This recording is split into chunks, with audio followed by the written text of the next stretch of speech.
Olá, pessoal. Tenha todos um bom dia.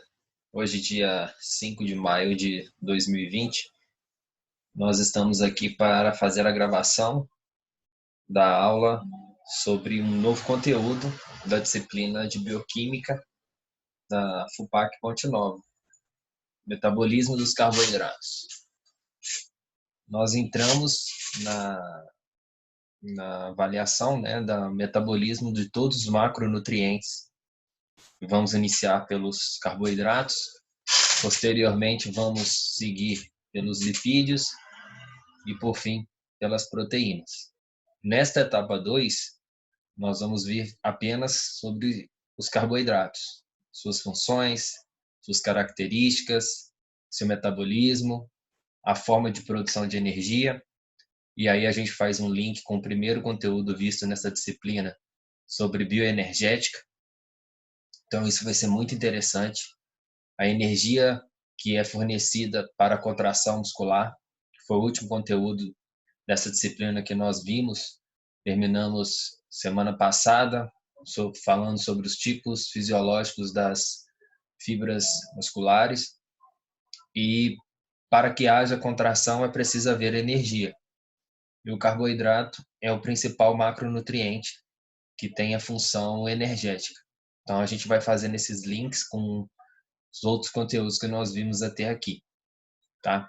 Então, como que vai ser a dinâmica desse conteúdo, desse procedimento, dessa segunda etapa? Nesse final de segunda etapa, a gente está aí já entrando na reta final, a prova já está marcada, se eu não me engano, vai ser na última semana de maio.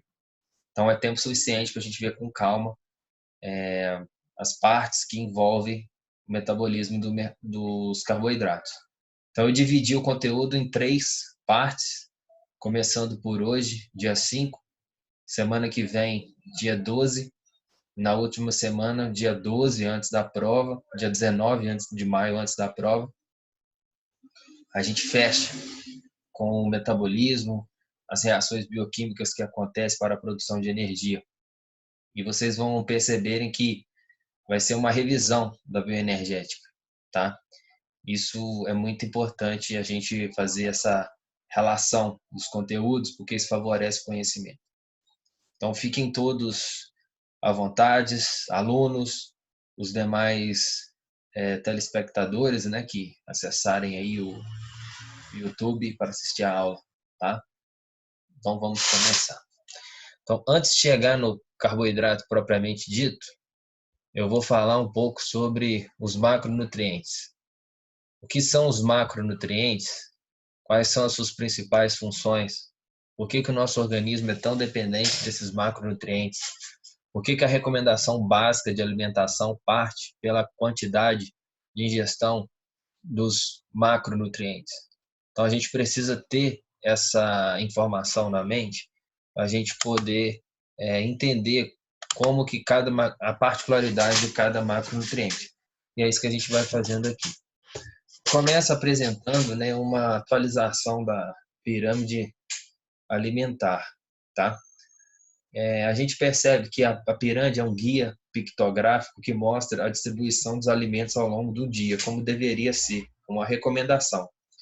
E aí na pirâmide tradicional a gente tem a base, os carboidratos, o meio, né, alguns carboidratos, fibras, proteínas, depois os produtos derivados do leite e em cima os alimentos hipercalóricos, os alimentos mais gordurosos, né, mostrando que eles podem ser consumidos, mas com uma menor frequência.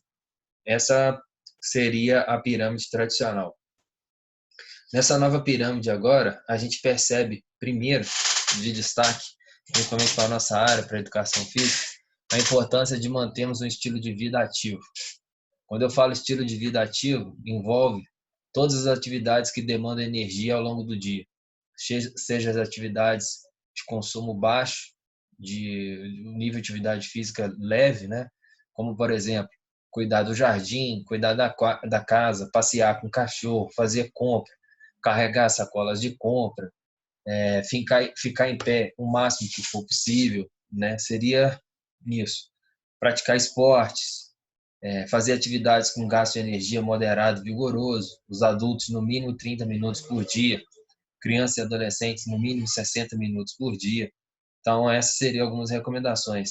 A ingestão de água, aproximadamente 35 ml por quilo corporal, é o mínimo que cada pessoa deveria ingerir, ter o controle do peso, né? Então, ter um estilo de vida saudável, estilo de vida ativo, com um menor comportamento sedentário. E a base aqui permanece ainda os carboidratos, mas aqui aparecem alguns alimentos ricos em fibras alimentares, alguns carboidratos poliinsaturados, com alguns óleos que fazem bem à saúde, eles aparecem na base da pirâmide.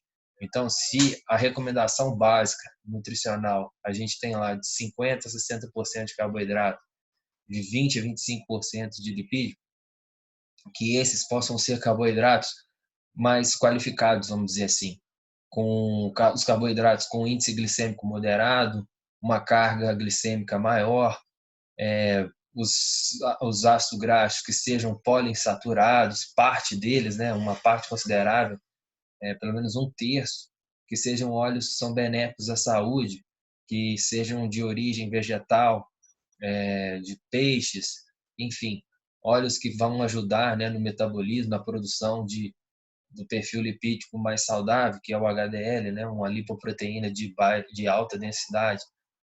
E aí a gente percebe que como muda isso aqui, como ficou mais dinâmico, não apenas carboidrato, porque senão a pessoa, aí na representação tinha aqui pão, carboidrato, arroz. Aí a pessoa entupia desses carboidratos que são refinados com alto índice glicêmico e achava que estavam saciados, mas a gente sabe que esse tipo de carboidrato mais fino, com alto índice glicêmico, ele tem uma relação, né, com o excesso de peso e também aí com a desestabilização metabólica do organismo, a resistência insulínica e tendência ao diabetes. Aí a gente sobe, a gente vê as hortaliças, os vegetais, as frutas, né, que são carboidratos, fibras, né, carboidratos vegetais, né, com celulose, as vitaminas. Então, assim, a gente percebe que a importância da gente ter essa ingestão diária, consuma 3 a 5 vezes por dia, as verduras também 3 a 5 vezes por dia, as frutas, variação de cores, dá preferência pelas frutas da temporada, né? Por exemplo, agora, mês de maio, outono, a gente tem aí as frutas cítricas aparecendo, laranja, mexerica, enfim, variar pelo menos 3 tipos de diferentes frutas por dia. Aí em cima aqui tem os grãos, né? Algumas leguminosas, 1 a 2 vezes por dia. As carnes, aqui a gente aparece também assim a importância das carnes brancas, peixes, frango, ovos, as proteínas, as carnes vermelhas também, mas a gente tentar variar, ter uma variação da carne. A gente que só come carne vermelha todos os dias e em grande porção. A gente sabe que a gordura animal, o colesterol, o mau colesterol, ele é oriundo da carne vermelha, tá? Então, e também a forma de processamento da carne vermelha, a maioria das vezes não são saudáveis, é fritura, sim, então assim, é muita gordura que come.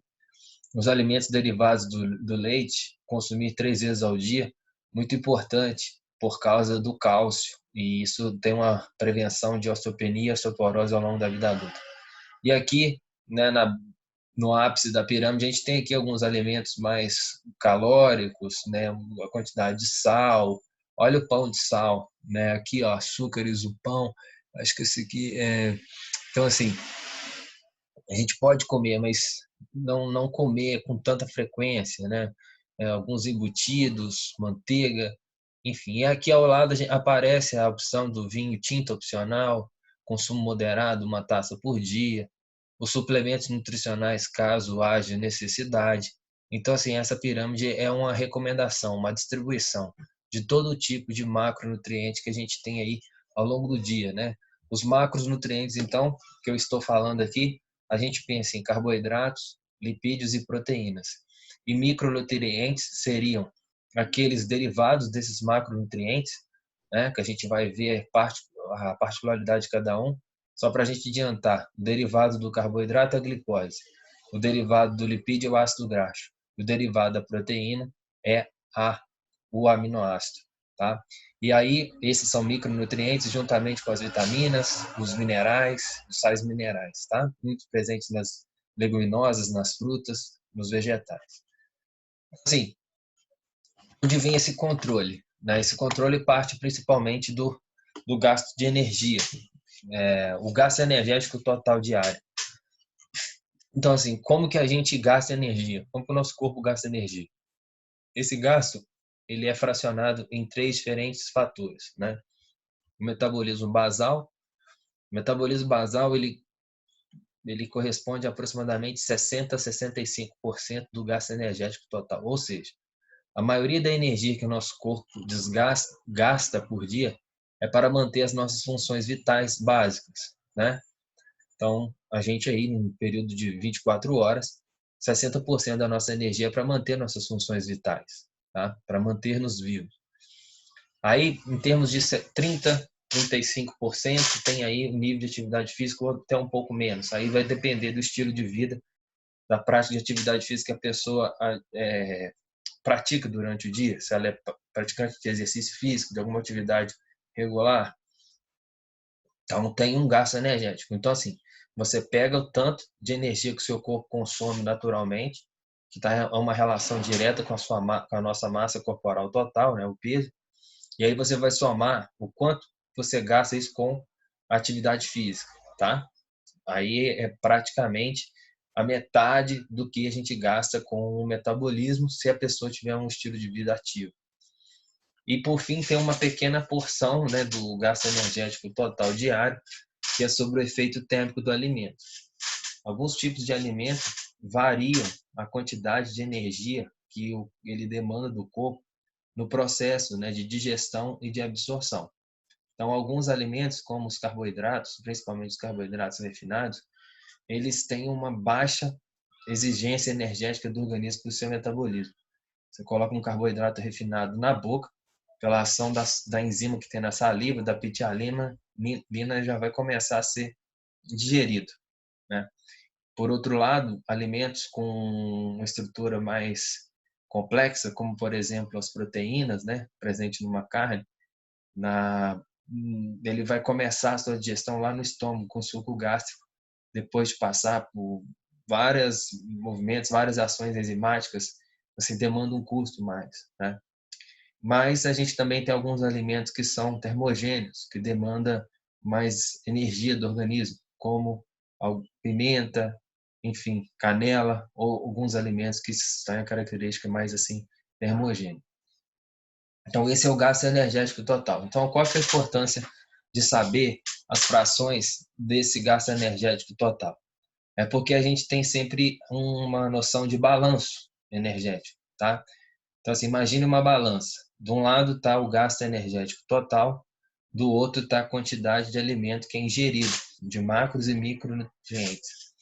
Então, se houver um equilíbrio entre o que é gasto durante o dia com a ingestão, o organismo não vai ter excesso e nem vai perder peso. Vai estar equilibrado. Por outro lado, se a minha ingestão, né, a quantidade calórica da minha ingestão, ela é maior que o gasto, eu vou ter um balanço energético positivo. E isso é um fator primordial que favorece ao excesso de peso, tá? Que o nosso organismo não vai consumir o tanto de energia, não vai gastar o tanto de energia que a gente consome, que a gente ingere. Por outro lado, se o meu gasto energético total ele é maior do que o tanto que eu tenho ingerido, esse balanço energético vai ser negativo. Então, o corpo tende a perder peso, né? Isso pode ser bom se a gente pensar que o organismo tem que perder excesso de gordura corporal, mas isso pode ser ruim.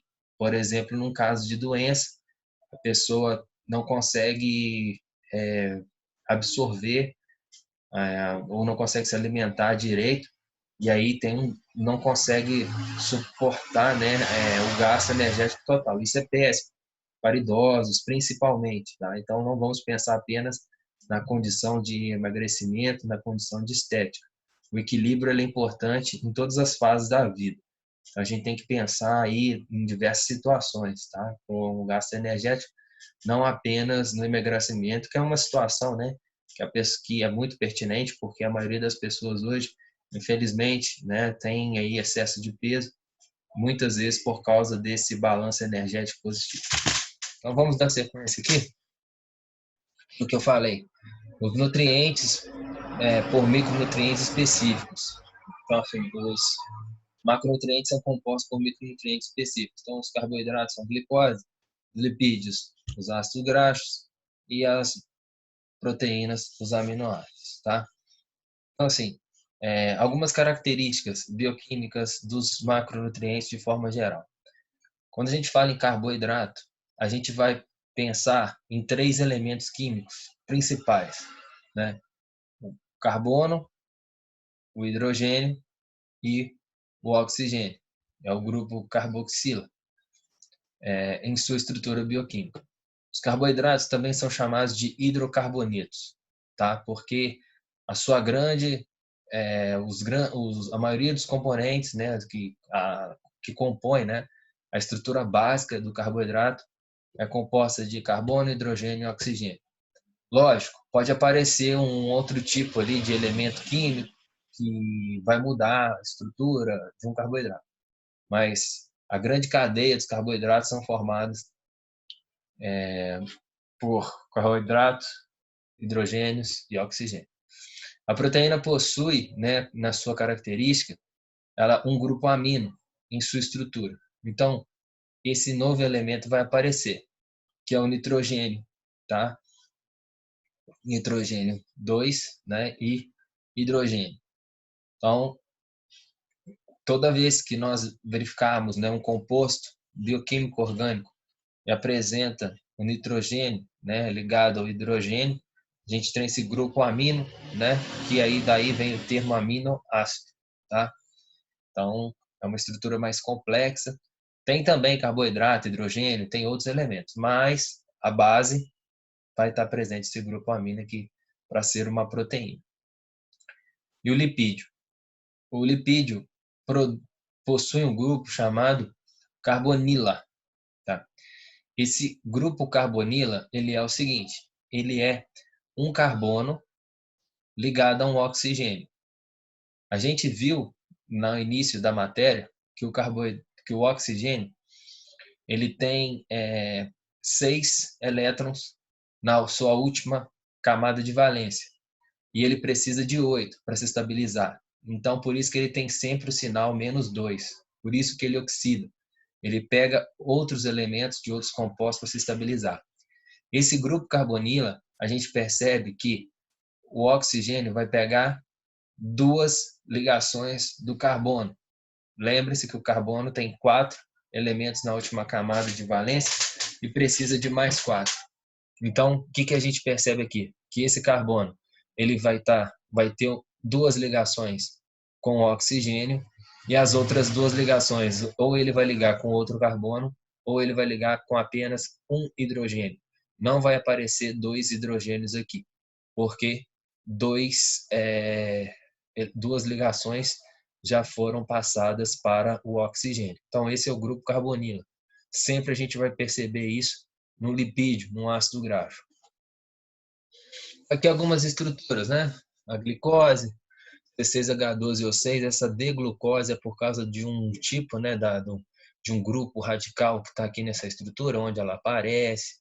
Aqui a gente tem uma estrutura de uma proteína. Por que eu sei que aqui é uma proteína? Olha a complexidade, olha aqui os nitrogênios aparecendo, ligados aos hidrogênios, tá? Aqui eu tenho também um outro tipo de representação de proteína. Aqui o lipídio, né? O ácido graxo, ó. Olha aquilo que eu falei para vocês. Olha o grupo carbonilo aqui, ó. Aqui ele está ligado a um oxigênio, que tem outra ligação aqui. Olha esse oxigênio aqui, que só tem essa ligação. Quer dizer que ele está com 2 ligações. Esse R aqui é de radical. Quer dizer que aqui tem outros elementos, né? Que podem ser ligados a essa cadeia. Mas o R aqui é um resumo, vamos dizer assim.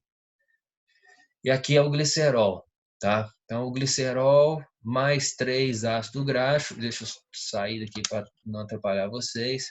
Então, assim, ó, uma molécula de glicerol mais 1, 2, 3 ácido graxo, eu tenho aquela molécula chamada de triglicerídeos ou triacilglicerol. uma molécula de glicerol com 3 ácido graxo. Eu tenho triacilglicerol, que é a forma que o nosso corpo tem para poder armazenar os lipídios dentro dos adipócitos, dentro da célula do tecido adiposo. Então, vamos começar falando de carboidratos. Tá? A gente tem um tempinho aqui razoável para poder falar, mas não terminando, a gente continua hoje na aula da noite, e essa aula fica disponível, né, no link do Google Drive. Eu passo para vocês. Quem quiser acesso, por favor, entre em contato comigo. Então, assim, definição. Por que os carboidratos são polidroxialdeídos ou cetonas, ou substâncias que produzem esses compostos quando hidrolisados? Pensem no nome. Poli. Poli, esse prefixo significa vários. Polidroxialdeídos. Polidroxialdeídos quer dizer elementos que possuem em sua composição carbono, oxigênio e hidrogênio, tá? Então, isso quer dizer que ele é polidroxialdeídos. Eles possuem esses elementos, também podem ter a confirmação de um tipo de cetona, tá? Então, assim, são as biomoléculas mais abundantes na natureza. Grande parte dos alimentos são ricos em carboidratos, tá? Por isso que a gente facilmente tem uma ingestão rica em carboidrato, porque é o elemento, né, o macronutriente mais abundante, né? E aí tem na sua base, né, os carbonos, hidrogênio e oxigênio, e também pode apresentar outros, como eu falei para vocês, algumas variações. Então pode apresentar nitrogênio, pode apresentar fósforo ou enxofre. Então, assim, não é que os carboidratos são formados apenas de carbono, hidrogênio e oxigênio. Não. Outros elementos podem ser apresentados para poder, que são variações, né? Então, a representação empírica, né, da fórmula é o seguinte, ó, CH2O, né, mais N. Esse N quer dizer que essa cadeia pode ser maior, mas a representação básica é essa. Então, esse carbono se liga a 2 hidrogênios e se liga a 1 oxigênio, tá? Tem a sua configuração. E aí, ele se liga a demais elementos. Então, assim, conforme o tamanho, os carboidratos podem ser classificados como monossacarídeo, oligosacarídeo e polissacarídeo. Então, assim, a gente tem os carboidratos simples, né? Por exemplo, a glicose é um tipo de carboidrato simples. A frutose é um tipo de carboidrato simples. Então, se um carboidrato, né, é composto de apenas um tipo de carboidrato simples, ele é um monossacarídeo. Se ele possui 2 ou 3, oligosacarídeo. Se ele possui mais de 3, ele é polissacarídeo. Aqui a gente tem uma representação da classificação. Uma das classificações mais importantes, né, que a gente avalia é se o carboidrato ele é simples ou se ele é complexo. Então, assim, simples, né? Então, a gente tem aqui monossacarídeos, que são os carboidratos simples. Então, aqui, ó, que eu falei, ó, glicose, frutose e galactose. São exemplos de carboidratos simples. Tem outros, mas esses aqui são os principais, que mais aparecem. Aí, os disacarídeos é quando 2 monossacarídeos se juntam para formar outro, tá? Então, a gente tem aqui exemplos de disacarídeos. A lactose. A lactose é glicose mais galactose, tá? Lembre-se que algumas pessoas têm resistência à lactose. Então, a lactose é um tipo de disacarídeo presente no leite, né? No leite bovino. E aí, as pessoas que não conseguem quebrar essa molécula já têm que comprar o leite com isso aqui já quebrado, com a glicose e a galactose já na composição. Então, até esse leite é um pouco mais doce, né? Devido a essa liberação aqui. A sacarose, presente no mel, é glicose mais frutose, né? É um disacarídeo. A maltose é um elemento, né, que tem a união de duas moléculas de glicose. Então, a maltodextrina, muito usado por algumas pessoas na academia, é a junção de duas moléculas de glicose, às vezes usada aí também para facilitar a entrada da creatina na célula, né? E os complexos, né? Então, se os simples são os monossacarídeos e os disacarídeos, os complexos são os oligosacarídeos, que é de 3 a 10, e os poli maior que 10 monossacarídeos. Então, a gente tem exemplos aqui: rafinose, estaquiose, acho que é verbinose aqui, e aqui a gente tem os polissacarídeos, esses aqui são principais na nossa alimentação, na função do nosso organismo. Como, por exemplo, o amido, que é a reserva de glicose nos alimentos, né? Então, muitos alimentos têm o amido. Por exemplo, maisena, né? Na verdade, o nome correto é amido de milho. É a reserva de glicose do milho que aquele produto tem. O glicogênio, que é a reserva de glicose que o nosso organismo tem, presente no fígado e nos músculos. A fibra. A fibra é a reserva de glicose, né, de carboidrato nos vegetais, né, com base de celulose, tá? E que isso tem a ver com o nosso organismo? O nosso organismo não digere a celulose, né? Então, os alimentos ricos em fibra, né, eles não são digeridos, não são absorvidos pelo nosso organismo. Então, como é que ele é metabolizado? Ora, ele é degradado, né, ele é triturado, e aí as porções menores dessa fibra chegam ao intestino grosso, e lá as bactérias comensais do nosso organismo é que vai quebrar essa fibra, né, transformando em ácido graxo de cadeia curta, né? Acético, propiônico e butírico são exemplos de ácido graxo de cadeia curta.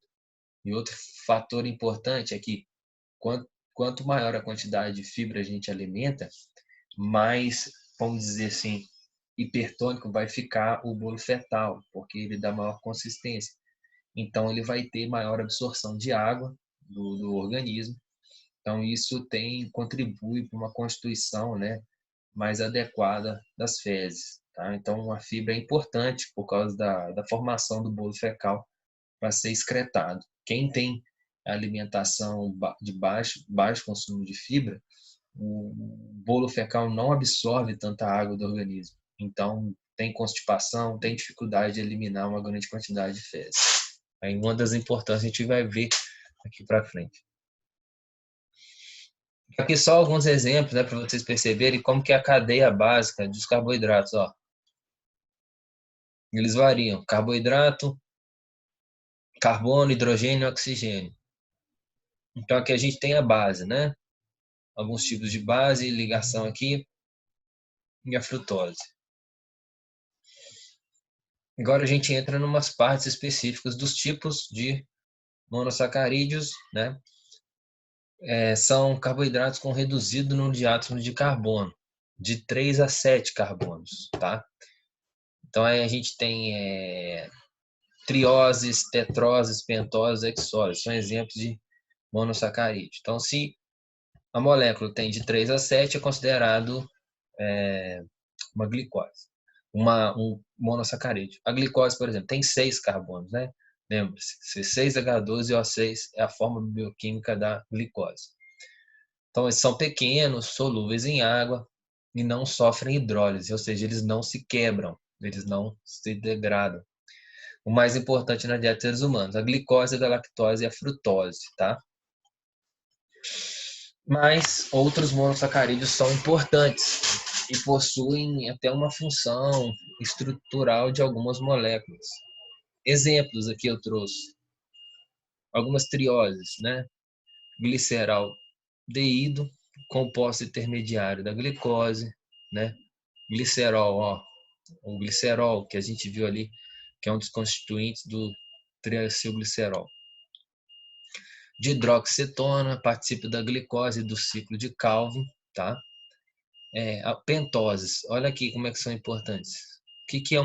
Quais são exemplos de pentose? A ribose, que é a matéria-prima para a síntese do ácido ribonucleico, o RNA, e a desoxirribose, matéria-prima para a síntese e formação do ácido desoxirribonucleico, o DNA, a base, né, nitrogenada dos nucleotídeos, né, das informações genéticas do nosso corpo. E algumas exoses, né, glicose, molécula mais utilizada pelas células para obtenção de energia, frutose tem a função energética, e a galactose, ela constitui a lactose do leite, que também tem a função energética. Os oligosacarídeos. Quais são exemplos de oligosacarídeos, né? São carboidratos resultantes da união de 3 a 10 moléculas de monossacarídeos, tá? A gente viu lá, né, que os disacarídeos são tipos de carboidratos simples, né? Então, só relembrando, quais são os tipos de disacarídeos que a gente tem? A gente tem maltose, que é a glicose mais glicose. A gente tem a lactose, que é a galactose mais glicose. E a gente tem a sacarose, que é a frutose mais glicose. Então, os oligosacarídeos são solúveis em água, mas não são carboidratos simples, como os monossacarídeos. Então, eles necessitam ser quebrados. Eles não entram na célula para que sejam aproveitados pelo organismo como fonte de energia, tá? Então, algumas moléculas maiores não são digeríveis. Por exemplo, fibras alimentares não são digeríveis porque são constituintes de celulose. Nosso corpo não tem a celulase e a enzima que as quebra. Aí aqui os carboidratos, né? Aqui, como eu falei, dos tipos de sacarídeos, né? A sacarose, a lactose e a maltose. Tá? Aqui os seus constituintes que eu acabei de mencionar. Então, está aqui a formação, a representação molecular. Isso aqui não precisa de decorar, é só saber como é que é feita a ligação, né? Assim. Então, assim, os oligosacarídeos de 3 a 10, aqui é de 3 a 10 monossacarídeos, tá? Então, a gente tem aqui, ó, a rafinose, ela é composta de sacarose, frutose mais glicose, mais resíduo de galactose. A estaquiose é formada de rafinose mais galactose e maltodextrina, glicose mais glicose, né? É uma quantidade maior de glicose ainda do que a maltose. A gente percebe como esses carboidratos são mais complexos. Então é interessante, né, da gente perceber que às vezes algum nome desse, né, vai aparecer em alguma bebida que fala assim, essa bebida não contém açúcar. Aí não contém às vezes a sacarose, né? Que é açúcar, que é o carboidrato que tem na cana de açúcar. Mas às vezes contém um outro tipo de carboidrato complexo, né? E é açúcar do mesmo jeito. No final das contas vai virar glicose. Então a gente tem que ter atenção nisso, né? Tem que entender o que são os elementos químicos, né? Porque às vezes você não está ingerindo a sacarose, às vezes você está ingerindo um outro tipo de carboidrato que vai ser absorvido do mesmo jeito, né? E se for consumido em excesso, vai causar os mesmos problemas. Polissacarídeos são quebrados, são carboidratos grandes, né? Às vezes ramificados, formato panelão de mais de 10 monossacarídeos ligados em cadeia, constituindo assim um polímero de monossacarídeos, né? Polímeros são várias moléculas juntas, né? A gente viu isso lá na teoria da evolução da vida na Terra, né? Os polímeros de carbono formando grandes moléculas, enfim.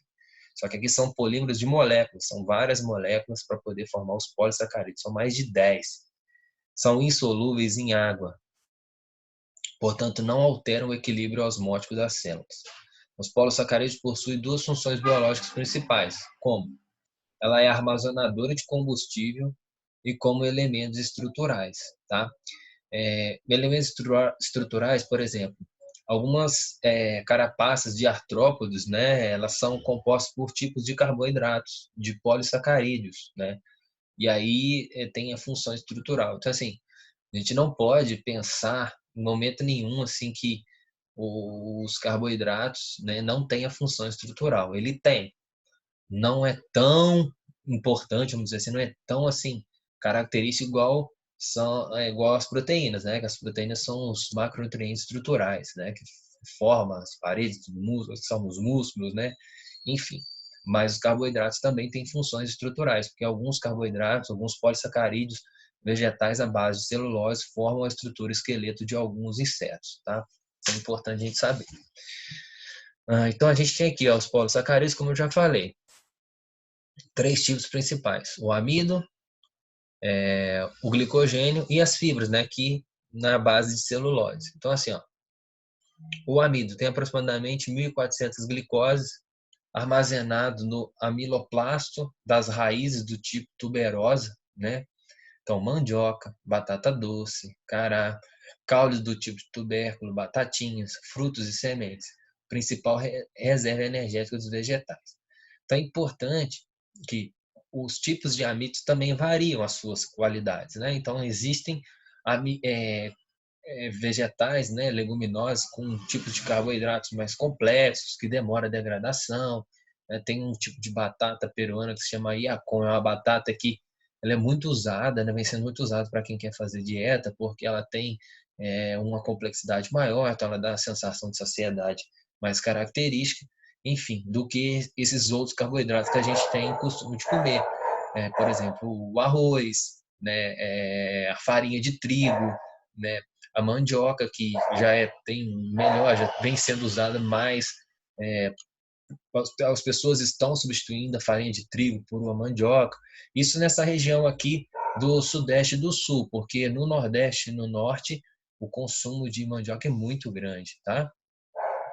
O glicogênio, olha só, mais de 30 mil glicoses. Então, assim, o nosso corpo precisa de energia o tempo todo. Toda hora, moléculas de glicose têm que ser degradadas para função energética. Então, imagina quando a gente está dormindo, período de sono aí, básico de 8, 7 horas. A gente não pode ficar esse tempo sem comer, mas o nosso corpo tem energia. O glicogênio hepático muscular, o hepático principalmente, degrada-se, né, e libera essa glicose na corrente sanguínea para as funções básicas vitais. A celulose, aproximadamente 1.000 moléculas de glicose, função estrutural da célula vegetal, como um componente da parede celular. Então, a parede celular da célula vegetal é composta por celulose, lembrando então que é mais composto das fibras alimentares, compostas de alguns vegetais, algumas verduras, hortaliças. Grãos também, tá? Outros carboidratos, né? Os polissacarídeos, mais de 10 carbonos, amido, amilose, amilopectina, então aqui a estrutura dos amidos.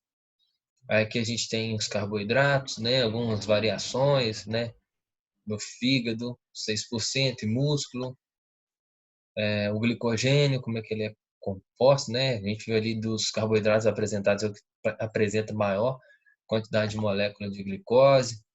Então, assim, todas as células do fígado e do músculo armazenam carboidratos na forma de polímero de glicogênio. Então, assim, aproximadamente 150 gramas de glicogênio são armazenados no músculo. Essa quantidade pode ser aumentada 5 vezes com treinamento físico, uma adaptação crônica, né, do organismo guardar mais glicogênio. E aí você pensa bem, mais quantidade de glicose que foi ingerida vai ser armazenado glicogênio, né? Ele não vai ser transformado em gordura. A gente sabe que das vias, né, do excesso de glicose no nosso organismo, se ela não for usada na forma de energia, se ela não for armazenada na forma de glicogênio hepático muscular, a terceira opção de metabolismo da glicose é ser transformada em gordura, tá? Por isso que o excesso de carboidrato é prejudicial e favorece o aumento da gordura corporal. Então, armazenamento cerca de 18 horas. Aí a gente tem outra classificação aqui para a gente fechar essa aula, né? Que é uma parte introdutória de classificação. Os carboidratos simples são assim denominados por ser de fácil digestão e absorvido rapidamente. Então, assim, a glicose no sangue, que dá um índice de glicêmico, né, de glicemia. A gente tem um valor aí da glicemia de aproximadamente 100 miligramas por decilitro, né? Mais que isso é considerado excesso de glicose jejum. Os carboidratos complexos são os oligosacarídeos e os polissacarídeos, que compreendem uma estrutura maior e mais complexa. Então, esses são absorvidos de forma mais lenta tem menor impacto na glicemia, porque ele não vai diretamente para o sangue. A gente vai ver aí um indicador, né, que é o índice glicêmico. Quanto maior o índice glicêmico do alimento, quanto mais simples for esse carboidrato, né, quanto esse alimento tiver maior quantidade de carboidrato simples, maior o índice glicêmico, que favorece a entrada da glicose diretamente no sangue. Esse carboidrato mais complexo, ele vai ser digerido, ele tem que ser quebrado, ele tem que passar por um processo até chegar. Isso dá sensação de saciedade, a quantidade energética vai ser mais rentável para o organismo. Se a gente ficar se alimentando apenas de carboidratos simples, a gente tem a saciação de fome momentânea, mas vai ter fome de novo, porque esse carboidrato é pouco, né? E a gente sabe que a glicose no sangue, se ela não for usada e se os estômagos estiverem cheios, esse açúcar não vai para a célula. Esse açúcar vai ser armazenado em forma de gordura. As células acabam precisando de mais e mais e mais. Então, assim, as fontes de carboidratos, né? A gente tem aqui alguns alimentos, a gente sabe que a base, né, da formação de um prato, por exemplo, arroz, pães, mandioca, macarrão, batatas, mel, trigo, açúcar, frutas, doces, são exemplos de carboidratos. Então é importante a gente ter essa variação, né? Então, você tem um prato montado, arroz, feijão, macarrão, batata. Então, assim, você tem 4 tipos de alimentos aí que tem carboidratos, né? O feijão também tem uma parte ali de carboidrato. A parte proteica também tem. Então, assim, é muita coisa, dependendo, né? Então, assim, tem que ter essa variação nos tipos, né? Nós, brasileiros, já temos hábito de comer arroz e feijão, né? Como são alimentos carboidratos e proteicos também, né? Mas que são carboidratos. Então, assim, naturalmente é fácil a gente estourar, porque a gente já coloca ali outro tipo de carboidrato e a gente tem que ter atenção nisso. Então, assim, a gente tem aqui alguns tipos, né? Uma tabelinha importante, que eu acho que vale a pena. Então, aqui a gente tem as fontes, né? Os polissacarídeos, então aqui os 2 complexos, aqui 2 simples. Então, assim, os grãos, arroz, trigo, aveia, cevada, eles têm amido e têm maltose, como de sacarídeo. Então, assim, é importante a gente comer os tipos de grãos durante o dia. Tem carboidratos mais complexos, que mantém a gente saciado na fome, tá? Os vegetais, batata doce, batata, milho doce, tem amido. As leguminosas, sojas, ervilhas, feijão, tem amido, tem rafinose, tem estaquiose, ó, carboidratos mais complexos, tá? A maçã, as frutas, né? As frutas já possuem carboidratos mais simples. Então, assim, as frutas fazem bem, tem vitaminas, tem minerais, mas o excesso de consumo de fruta também você vai ter uma absorção maior de glicose, tá? Então, maçã, laranja, uva, pêssego, banana, abacaxi, sacarose, frutose. Assim como alguns tipos de açúcar, né? Que contém sacarose, açúcar, mel e o leite, a lactose no sacarídeo, tá? Só para a gente poder perceber. Então, pessoal, aqui, só para a gente ter uma ideia, peso em grama, né? De quantidade de carboidrato, tá? Açúcar cristal, uma colher de sopa, 28 gramas. Açúcar mascavo, tem 25 gramas, tá? Então, tem menos quantidade de açúcar. Açúcar mascavo grosso, ó, 1,5 colher de sopa. Quer dizer que se você usar mais, você não vai ter tanta quantidade, você vai estar absorvendo. Açúcar refinado, 1 colher, 28 gramas. Bananada, 40, uma unidade média. Doce de leite cremoso, 40. É muito açúcar, tá? Pode comer? Pode, mas por isso que o excesso, a gente não usa esse tanto de açúcar. Doce de mamão, 2 colheres, ó, 80. Geleia de frutas, 34. Goiabada em paz, meia fatia e melado. Então, assim, só para a gente poder perceber, né? Os doces, né, de um modo geral, a nossa cultura aqui mineira tem o hábito de comer muito doce, como sobremesa, doce de frutas, né? O doce de leite principalmente. Assim, a gente não mata a fome com isso. A gente saboreia, a gente degusta, porque assim, nutricionalmente falando, tem uma quantidade de açúcar muito alta, né? E aí vai ser absorvido e, dependendo do metabolismo, não vai usar isso. Agora, se for um metabolismo ativo, praticando atividade física, você vai usar. tá? Bom, beleza, eu vou parar por aqui, né? Até porque já deu o tempo dessa videoaula. Na parte da tarde, né, eu vou focar na função dos carboidratos. Aí a gente termina. Tudo bem? Então, pessoal, tenham todos aí um excelente dia. Na parte da tarde, a gente termina aí falando das funções dos carboidratos. Um abraço.